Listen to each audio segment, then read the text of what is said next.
हर हर महादेव, जय माता दी दोस्तों। तो जैसे कि हमने पिछली वीडियो में जो बात की थी, वो भाव के बारे में बात की थी कि भाव किसे कहते हैं। उसकी हमने आपको बहुत सारी संज्ञाएँ बताई थी कि कौन-सी भाव की क्या संज्ञा होती है या उसको और भी क्या उपनाम से जाना जाता है। उसी प्रकार से मैंने आपको ये भी बताया था कि हम आपको आगे चल के भाव के बाद भावेश के बारे में बताएँगे कि भावेश क्या होता है। तो देखिए, भावेश जो होता है, किसी भी भाव में जो राशि बैठती है, उस राशि का जो स्वामी रहता है, वही उस भाव का भावेश कहलाता है।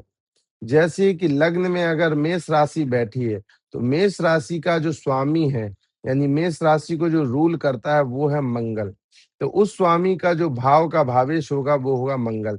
भावेश का मतलब होता है उस भाव का ईश, यानी उस भाव का अधिपति, कि उस भाव में किसकी चलती है या वो भाव किसका है। जैसे ये घर मेरा है, तो वो घर आपका है। उसी प्रकार से जो जिस घर का मालिक रहता है, उसी को हम लोग भावेश कहते हैं। जैसे किसी भी भाव में जो जो भी कुंडली के भाव रहते हैं, उस भाव में जो राशि बैठती है, उस राशि का जो स्वामी रहता है, वही वही उस भाव का मालिक रहता है, उसी को हम भावेश कहते हैं। हालाँकि उसमें फिर अधिपति का भी होता है कि मतलब कौन अधिपति है, वो आगे वाली वीडियो में हम उसी प्रकार से समझेंगे धीरे-धीरे। पर अभी के लिए इतना समझते हैं कि भाव का जो स्वामी रहता है, वही भावेश कहलाता है। उसके साथ-साथ मैं आपको अगली वीडियो में ये भी स्पष्ट करूँगा कि राशि कितनी होती है क्रम वाइज़, कि क्रम के अनुसार कितनी राशियाँ होती हैं, कि प्रथम राशि मेष होती है, तो पंचम सिंह होती है, तो सप्तम तुला होती है, तो द्वादश मीन होती है। और उन राशि के स्वामी भी मैं आपको बताऊँगा कि उन राशि के जो स्वामी होते हैं, वो कौन-कौन से होते हैं। जैसे मेष का मंगल रहता है, वृष का शुक्र रहता है, ऐसे ही पूरी 12 भाव की राशियों का स्वामी मैं आपको बताऊँगा। एक और चीज़ मैं आपको स्पष्ट कर दूँ कि ये जितनी भी मैं आपको जानकारियाँ दे रहा हूँ, मैं अभी फलादेश अपने अनुभव और ग्रंथों के अनुसार दोनों तरीके से मैं आपको बताऊँगा आगे चल कर के। अभी जो मैं आपको बता रहा हूँ, ये आपका बेसिक है। किसी भी कोर्स का अगर आपको बेसिक नहीं नॉलेज सही से है, अगर आपको किसी भी चीज़ का बेसिक नहीं तैयार है, तो आप उस चीज़ में आगे नहीं समझ सकते। जैसे कि पेड़ लगाने के लिए पहले जड़ को अच्छे से ज़मीन में डालना पड़ता है। जब जड़ अच्छे से मजबूती से पकड़ बना लेती है ज़मीन पे, तभी आप उस पेड़ पे ज़्यादा पानी डालेंगे तो वो उगेगा और उसके साथ-साथ ज़्यादा फल भी देगा, छाँव भी देगा।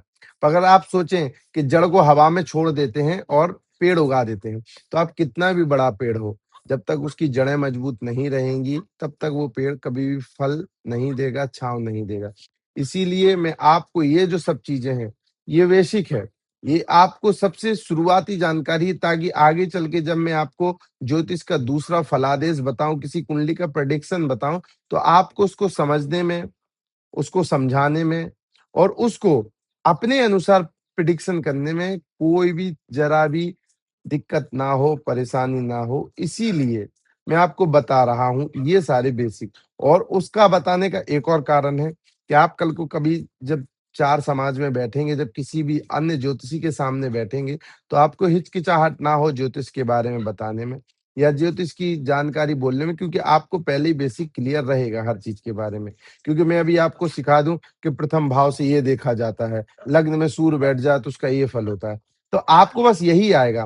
किसी ने पूछ लिया भाव क्या होता है, भावेश क्या होता है, अधिपत्य क्या होता है, कारक क्या होता है, कार्येश क्या होता है, तो आप वहाँ पे अटक जाएँगे, क्योंकि आपको तो पता नहीं है, आपने तो बस शुरुआत से पढ़ा है।